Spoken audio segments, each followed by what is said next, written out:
Bem-vindos! Eu me chamo Tatiana Auler, eu sou psicóloga, eu trabalho com a técnica da neurociência do comportamento, da psicologia positiva e com a cognitiva comportamental, né? São as minhas três frentes de trabalho. Eu brinco que eu junto tudo e no final dá certo. E eu vim estudando já tem um tempo, né, que eu tenho esse gostinho especial pela ansiedade, né? Eu atendo muitos pacientes que vêm com transtorno de ansiedade e muitos casos com sucesso que chegaram com medicação, depois saíram da medicação e conseguiram se organizar emocionalmente, né? Colocar a cabeça em ordem e dar sequência na sua vida.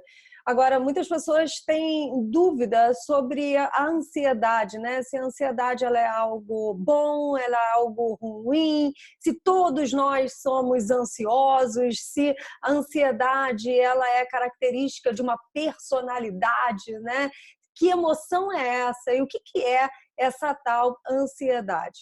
Bom, para começar, a gente tem que entender aí, eu gosto muito de falar sobre essa diferença entre emoção e sentimento. Teve um outro encontro que nós fizemos, que eu expliquei um pouquinho sobre essa diferença, mas se algumas pessoas não... Acho que algumas pessoas não estavam, né, aqui com a gente, então eu vou passear um pouquinho por esse esclarecimento, tá? Por que é importante a gente saber dessa diferença? O sentimento, né, ele é algo mais elaborado. Por exemplo, o amor é um sentimento. A felicidade é um sentimento. Por que é um sentimento? Porque quando eu te pergunto, né, por que você é feliz, você vai me esclarecer o porquê que você é feliz. Você vai dar um monte de justificativa e você vai falar porque meu casamento é bom, porque o meu trabalho é bacana, porque eu tenho uma relação boa com a minha família. E você vai, dentro dessas possibilidades, justificando a sua felicidade. Mas nesse mesmo momento, eu posso perguntar para você, mas e hoje? Você está alegre, que já é uma emoção, ou você está triste? E a pessoa fala, hoje eu estou triste, né? Hoje eu não estou alegre, hoje eu estou triste. Mas e aí, apesar de estar triste, você é uma pessoa feliz? Sou uma pessoa feliz. Então, por que eu estou dando esse exemplo bem pontual, né? Porque a alegria e a tristeza e a ansiedade e o medo, né, e a angústia, tudo isso são aspectos emocionais. E dentro de um mesmo dia, né, desde o momento que você acorda até o momento que você vai dormir, se você tiver essa consciência emocional, você vai perceber que você passou por diversas emoções durante o seu dia. Pode até ser que você cultive algumas emoções, sabe? Aquela pessoa que acorda irritado, aí daqui a pouco já está ficando de bom humor, mas já arruma um motivo para reclamar, aí daqui a pouco já está ficando bem de novo e não vamos fazer uma tempestade, mais ou menos assim. Tem esse lugar, às vezes, que a gente está tão acostumado a uma sensação, no corpo até mesmo, né? É uma sensação, uma sensação física, emocional, que quando a gente sai daquele estado emocional, o nosso sistema ele até estranha e ele quer loguinho voltar para ele, para aquilo que é conhecido. Mas a emoção, como eu falei anteriormente, ela vem e vai, né? Ela não permanece quimicamente no seu corpo durante muito tempo. Se você for uma pessoa que tenha consciência das suas emoções e consiga permitir-se passar pelas ondas das emoções, né? Vem a onda, algumas vezes a gente está muito bravo, né? Vem uma onda muito grande. Mas logo depois, se você tem essa inteligência emocional, você deixa essa onda passar e ela vai embora, né? Você sente a raiva, você sente o desconforto, mas daqui a pouco ela vem e vai embora. Com a ansiedade, eu estou falando de raiva aqui para tentar diferenciar um pouquinho, mas com a ansiedade não deixa de ser igual, né? A ansiedade, ela também é uma emoção. E ao contrário do que muitas pessoas pensam, né, que a ansiedade é algo ruim, ela não é não. Pelo contrário, ela é muito boa. A ansiedade ela tem uma função em nossas vidas maravilhosa, que é nos levar para a ação, né? Fazer um movimento. Então, a pessoa que está ansiosa é aquela famosa pessoa que não consegue ficar parada, né? Que quer fazer um monte de coisa, que fala um monte de coisa, que, né, tá andando de um lado para o outro, que não consegue ficar quieta. E nesse momento de quarentena, então, é mais difícil ainda, né? Porque você fica batendo cabeça nas paredes da sua casa. Então, essa ansiedade, se você tem um foco, um objetivo, né? Se você tem um passo a passo, um direcionamento, essa ansiedade ela vai te levar a fazer esse movimento, né? De ir para esse passo, depois construir uma nova estratégia, ir de novo e fazer de novo. E esse movimento com a ansiedade, né? Com uma intensidade saudável, ele é maravilhoso, porque traz essa sensação de estar vivo. Sabe, bom, eu adoro parque de diversões, né? Sabe quando você vai, assim, você marca uma viagem, por um acaso hoje era para eu estar lá em Nova York, graças a Deus que eu não estou, mas sabe quando você marca uma viagem, assim, sei lá, para mim um parque de diversão dá essa sensação de ansiedade, ai, quero ir, quero que chegue logo. Essa ansiedade, ela é gostosa. Agora, qual é o desequilíbrio, né? Quando que a ansiedade ela passa de um lugar que é saudável para um lugar que é desequilibrado? Quando a intensidade dela, eu não sei se vocês já ouviram falar em transtorno de ansiedade generalizada, né? Quando a intensidade dessa ansiedade, ela fica tão alta, tão alta, tão alta, que ela começa a causar uns transtornos na sua vida. E o que isso quer dizer? Que os seus comportamentos, deixa eu só voltar um pouquinho antes. Todo comportamento, ele surge a partir de uma emoção. Então, o que é isso? Né? Às vezes a gente fala assim, agi sem pensar, falei sem pensar, né? Essa coisa que a gente no impulso faz o movimento, mas depois pensa direitinho no que fez e às vezes se arrepende. O que acontece? Enquanto o nosso corpo está tomado pela química da emoção, seja a emoção qual for, o que a gente vai fazer, né? A nossa ação, ela vai surgir a partir dessa química emocional. Então, por exemplo, se você está triste, não dá aquela vontade de ficar mais recolhido. Se você está com raiva, que o sangue ele vai para as extremidades do seu corpo, não dá vontade de sacudir alguém, né? De bater em alguma coisa, de sair, né? Quebrando tudo. Ou se você está com muito medo, pode ser que você queira sair correndo. Por quê? Porque os seus sangues eles estão na extremidade para poder te proteger. Esse sistema que eu estou falando para vocês, né? Que é um sistema primário, emocional, nós, animais, seres humanos, e também os animais, outras espécies animais, eles têm. Então, você pode perceber que um animal, quando ele está na natureza, né, quando ele vai caçar, ele tem aquela ansiedade. O outro animal, ele tem um medo, né, porque ele sabe que ele pode ser pego. Isso tudo é ativado pela amígdala dele, né, e o centro de alerta do animal que vai caçar. E ele ganha como é que fala? Quando o corredor dá um tiro, assim, né? Ele ganha uma força, uma explosão. Ele ganha uma explosão, ele tem uma explosão muscular que ele sai do 0 a 1000, assim, super rápido. Por quê? Porque o sangue, eles estão nas extremidades para a gente poder agir. E o medo vem aquele frio na barriga, né? Que é essa sensação, como se saísse o sangue das vísceras, né? Porque, de fato, ele não é que ele saia, tá, gente? Literalmente, mas, assim, dá aquela sensação de frio na barriga, porque o sangue ele é jogado para outras partes do corpo, né? E vem aquele gelo. E por que será que todos nós sentimos da mesma maneira, né? Isso é muito curioso. Por que todo mundo, quando está com medo, faz... Né? Por que todo mundo, quando está com raiva, faz assim? Né? O nosso corpo expressa a nossa emoção. Porque o nosso sistema cerebral é o mesmo. Então, a gente vai reagir da mesma maneira. Dei essa volta toda para a gente chegar lá na tal da ansiedade, tá? O comportamento, né, da ansiedade. Então, o que acontece? Quando uma pessoa ela está com um transtorno de ansiedade generalizada, ela está num nível de ansiedade com uma intensidade tão grande que essa química no corpo faz com que, às vezes, ela até paralise, né? Ou seja, não consiga ter uma ação, faz com que o coração acelere, faz com que ela tenha sudorese, né?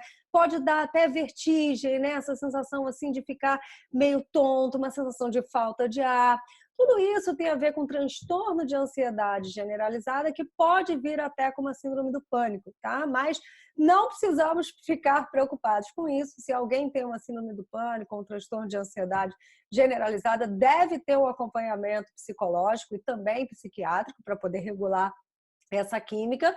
E, se puder, dentro do acompanhamento psicológico, trabalhar com a linha da terapia cognitiva comportamental, que tem uma eficácia ótima para esse tipo de transtorno. Mas a maioria das pessoas, né, a grande maioria das pessoas, não tem necessariamente esse transtorno de ansiedade generalizada. Ficam com essa sensação da ansiedade, né, com pensamentos super acelerados e acabam não conseguindo agir da melhor maneira possível, né, e às vezes até ficam paralisados. Então, o que acontece com essa tal ansiedade no nosso sistema, né? Como é que a gente identifica que a gente está super ansioso? Então, primeiro, a gente identifica que os nossos pensamentos, eles parecem que têm vida própria, né? Eles atuam de um jeito que a gente perde o controle sobre eles, né? Os pensamentos ficam girando em torno de perguntas do e se, né? Mas se eu fizer isso, e se acontecer aquilo, mas por quê? Mas por quê? Mas por que aconteceu isso?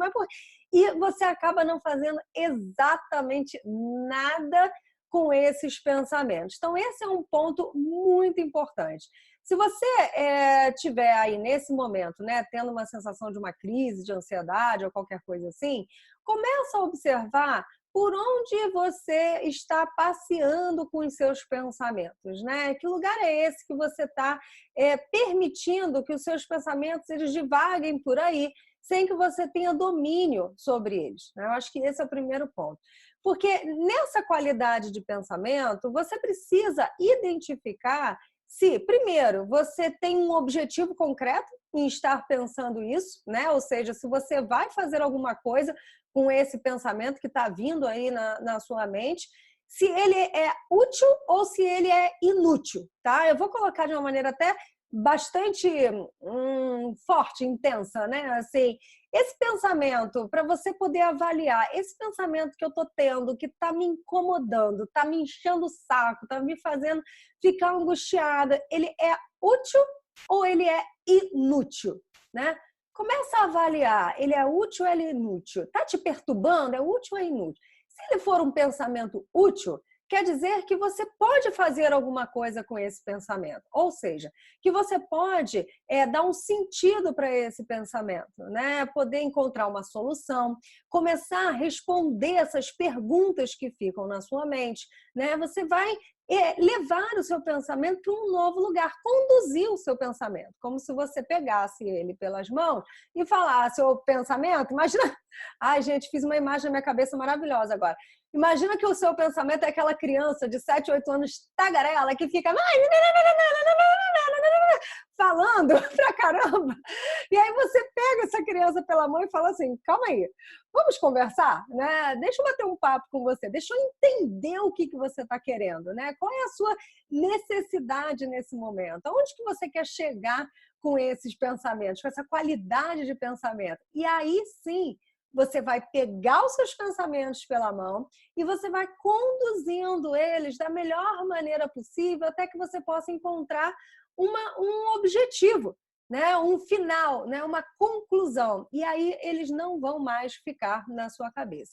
O pensamento inútil, né? É aquele pensamento que você não tem o que fazer com aquilo. São um monte de ponto de interrogações que não vai te levar a lugar nenhum. Às vezes você está pensando coisas que nem tem a ver com a sua vida, tem a ver com a vida do outro, tem a ver com alguma coisa que está passando na televisão, enfim. Esse tipo de pensamento, ele é inútil. Se ele for inútil, imagina, coitado dessa criança, né? Que está ali imaginando que seus pensamentos são uma criança que está... Você pega essa criança e fala, olha, eu agradeço você estar conversando comigo nesse momento, mas eu agora não estou podendo te ouvir. Então, se você puder, segue o seu caminho, vai numa outra direção, mas aqui não tem muito espaço para você. O que eu estou querendo dizer com isso, gente? É uma prática que a gente precisa exercitar, que é de ter domínio sobre aquilo que a gente pensa. Existe uma técnica que eu não sei se vocês conhecem, que se chama Mindfulness, né? É uma técnica de meditação. Eu trabalho com essa técnica também. É uma prática de meditação que pode ser utilizada para transtorno de ansiedade ou depressão também. E nessa técnica, a gente ensina a pessoa a pegar esse pensamento e não dar uma importância tão grande para ele, né? Porque a partir do momento que você dá uma super importância para o seu pensamento, ele aumenta. É natural que ele aumente, porque a ideia do pensamento, né, do nosso cérebro, vamos falar assim, é que ele se fortaleça naquilo que você está pensando. Então, cada vez mais que você... Só um minutinho, gente. Que você pensar sobre determinado assunto, o que vai acontecer? Ele vai criar mais neurônios com aquela informação, e mais neurônios com aquela informação, e mais neurônios com aquela informação. E tudo que estiver acontecendo na sua vida, que seja provocado pelo externo, o seu cérebro ele vai estar tão acostumado a interpretar a partir dessas informações que você está falando ali todo dia, sei lá, ai, nada dá certo, nada funciona para mim, eu não vou conseguir, qualquer frase assim que não é uma boa frase para você, quanto mais você cultivar e quanto mais você fortalecer essa qualidade de informação, todas as informações que você receber do mundo, né, do mundo externo, você vai interpretar a partir dessas informações que você tem ali já prontinhas, querendo agir, né, diante daquilo, perdão, daquilo que você está experimentando. E aí, como é que a gente faz para mudar tudo isso, né? Eu acho que esse é um ponto importante. Tá bom, então eu tenho esses pensamentos, são pensamentos difíceis, né? Eu fico pensando um monte de coisa e não consigo tirar essas coisas da minha cabeça. Como é que eu faço para mudar? Bom, existe uma qualidade de pensamento que são pensamentos automáticos, que para mim tem a ver com pensamentos habituais, assim, que você está acostumado a pensar. Você liga o motor do seu cérebro e automaticamente você já vai para aquele lugar, né? A ideia é que você consiga ter esse domínio para mudar o lugar dos seus pensamentos. Eu gosto de brincar com a ideia de que os nossos pensamentos eles funcionam como uma playlist. Sabe essas playlists de música? Né? Não existem vários tipos de playlist, né? Como é que fala? De estilo de música? É mais ou menos assim, né? Você imagina que você tenha, sei lá, uma lista de filmes. Um filme de comédia, um filme de drama, um filme de terror, um filme de suspense. Qual é gente, escreve aí para mim. Qual é a categoria de filme que fica passando na cabeça de vocês? Fala para mim. É mais comédia, ou seja, coisas engraçadas. É mais drama, né? Um filme dramático que passa na cabeça de vocês. Pode escrever no bate-papo. É mais um filme de terror, ou seja, você fica pensando, fica com aqueles pensamentos catastróficos, né? Romance pode ser também, é um romance, ou nem sei mais, uma ficção científica, né? Aqueles filmes que a gente fica imaginando um monte de coisa que não existe, né? Fantasiando um monte de coisa. Pode ser comédia romântica, a Suelen é ficção também. Bom, existem vários filmes que ficam passando na nossa mente, né? Só que tem alguém que é filme de terror aí ou não? Espero que não, mas às vezes acontece. Teve uma época da minha vida que... Gente, tem alguém com o microfone desligado aqui. Desligado não, ligado. Por favor, desliga o microfone, tá?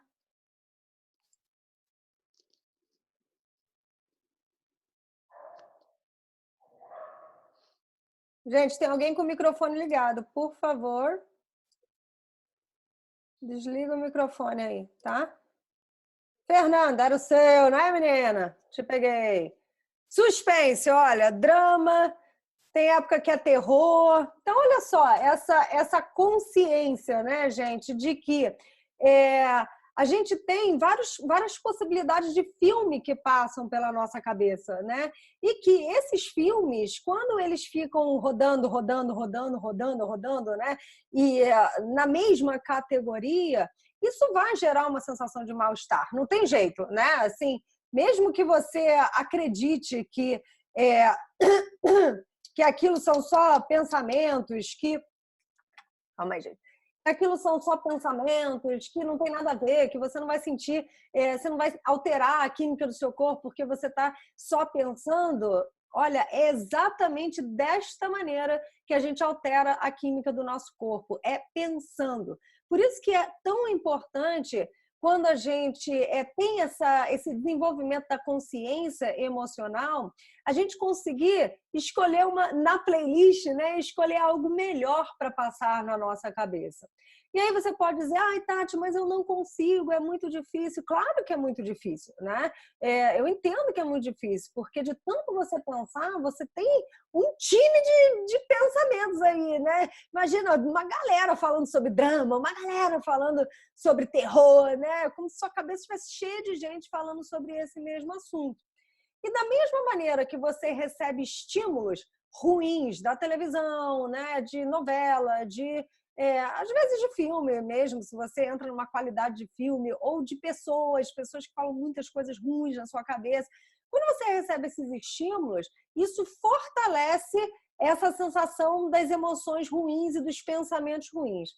Se quando eu recebo um estímulo ruim, eu fortaleço esse lugar ruim, por que eu não posso fazer o contrário? Passar a receber bons estímulos e fortalecer os estímulos bons dentro de mim. É simples assim, né? Se eu estou mal, deprimida, para que eu vou buscar informações que vão me deprimir mais ainda? Né? Por que eu não posso buscar informações boas, né? Que vão me levar para um lugar saudável emocionalmente? Né? Agora, tem uma coisa interessante que é assim, às vezes a pessoa fica muito identificada com a ansiedade, né? Muito identificada com a ansiedade. E todos esses pensamentos de drama, terror, suspense que a gente falou aqui, eles trazem essa sensação da ansiedade. E às vezes eu estou tão identificada com a ansiedade que eu não sei nem o que fazer sem ela, né? É difícil fazer alguma coisa sem ela. Eu acho que esse é um ponto importante para vocês observarem. Que é assim, vou fazer uma pergunta. Se você se sente a maior parte do tempo ansioso, quando você não está ansioso, dá uma sensação de desconforto? Assim, como se você não soubesse o que fazer com a felicidade, ou com o relaxamento, ou com o não reclamar, ou com o não pensar algo difícil, né? Dá uma sensação assim de desconforto, né? Por que acontece isso? Porque às vezes, gente, às vezes não, a nossa mente ela está o tempo todo buscando nos proteger. E esse estado de alerta que a gente fica pensando num monte de coisa difícil o tempo todo, é uma tentativa do nosso sistema de falar, olha, cuidado, eu estou aqui te protegendo. E pode ser que quando você esteja relaxado, né, e você se toque que você está relaxado, automaticamente surge aquela sensação de, opa, será que eu estou controlando as coisas ou perdi o controle de tudo? Né? E esse ponto é importante, que é começar a acostumar a permanecer nas boas sensações, ou seja, com uma sensação de bem-estar, nas emoções mais favoráveis, né? Começar a se sentir bem com você mesmo. E para isso é interessante que você busque coisas boas para você fazer, né? Que você busque elevar o seu nível, o seu estado de humor. Primeiro passo para você poder ter inteligência emocional é você desenvolver a consciência emocional. Isso tem a ver com o nosso córtex pré-frontal. Interessante isso, né? É ele que faz todo esse gerenciamento, que trabalha nesse gerenciamento de impulso, de reconhecimento das emoções, de entender o que você vai fazer com aquilo que você pensa, né? De mediar uma fala com a outra dentro da sua cabeça. Então, se você tem essa consciência emocional, o que está acontecendo com a minha emoção nesse momento, provavelmente você vai para um segundo estágio, que é desenvolver a sua inteligência emocional, tá? Bom, eu falei pra caramba aqui com vocês, nem sei há quanto tempo já estou falando aqui, já tem uns 40 minutos. E eu queria saber, hoje, como eu disse, né, a gente não vai fazer uma meditação, porque eu quis usar um tempo maior para poder esclarecer com vocês o que é a ansiedade, caso alguém esteja vivendo aí também passando por alguma sensação de ansiedade, ter a possibilidade de me fazer alguma pergunta, né? E a gente bateu um papo.